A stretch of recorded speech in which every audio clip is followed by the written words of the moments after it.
How to know the genotype of a dominant trait? We know that genotype of a recessive trait will always be homozygous because recessive traits will be expressing only when the alleles in a gene pair are in homozygous condition.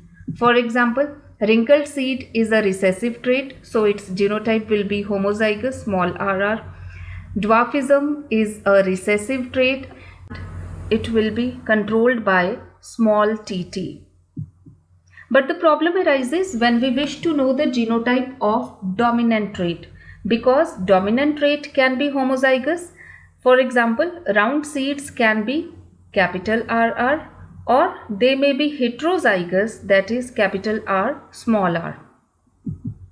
Mendel found out a very simple solution to it.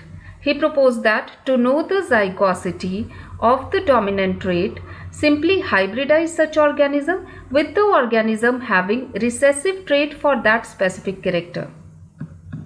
Parent P1 having dominant trait is crossed with parent P2 having recessive trait, and he waited for the results obtained in F1 generation. There are two possibilities of results obtained in F1 generation. One of the possibility is that all F1 offsprings were having dominant trait. If this result is obtained, then the parent P1 is homozygous for that particular trait. Possibility 2.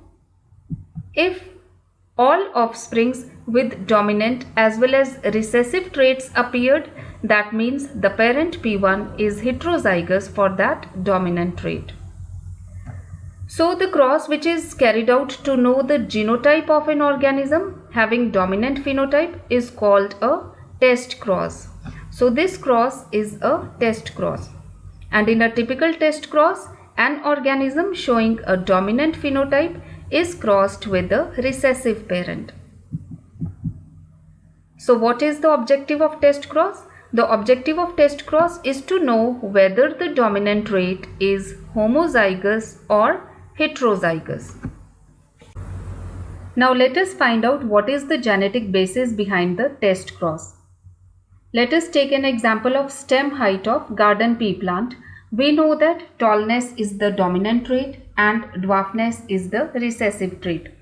So let the parent P1 is tall plant with homozygous condition, capital T, and parent P2 is a dwarf plant with small t.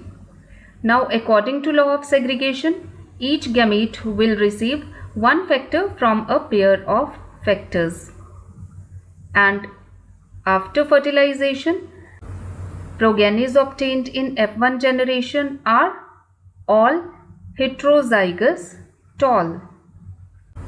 So let's see what we have concluded earlier. All F1 offsprings with dominant trait appeared. Yes, all offsprings with the dominant trait appeared here. So the parent P1 is homozygous. Yes, you can see here the parent P1 is homozygous tall. Now let us take another possibility. Parent P1 having dominant trait, that is tallness, in heterozygous condition, capital T, small t, and dwarfness will always be in homozygous condition. Now according to law of segregation, each gamete will receive one factor from a pair of factors. So here all the gametes, in this case all the gametes will be having small t, but in this case two types of gametes are formed, one with capital T and another with small t. Now the probability of fusion of gametes. Gamete with capital T may fuse with this gamete having small t, so the resultant offspring will be capital T, small t, that is tall. There is also equal chances that gamete with small t may fuse with another gamete with small t, and the resultant offspring is small t, that is dwarf plant. And what we have earlier concluded, if in F1 generation offsprings with dominant and recessive traits appeared, then parent P1 is heterozygous. Yes, see here, heterozygous condition, and if this is heterozygous parent, only then both dominant and recessive traits appeared in the F1 generation.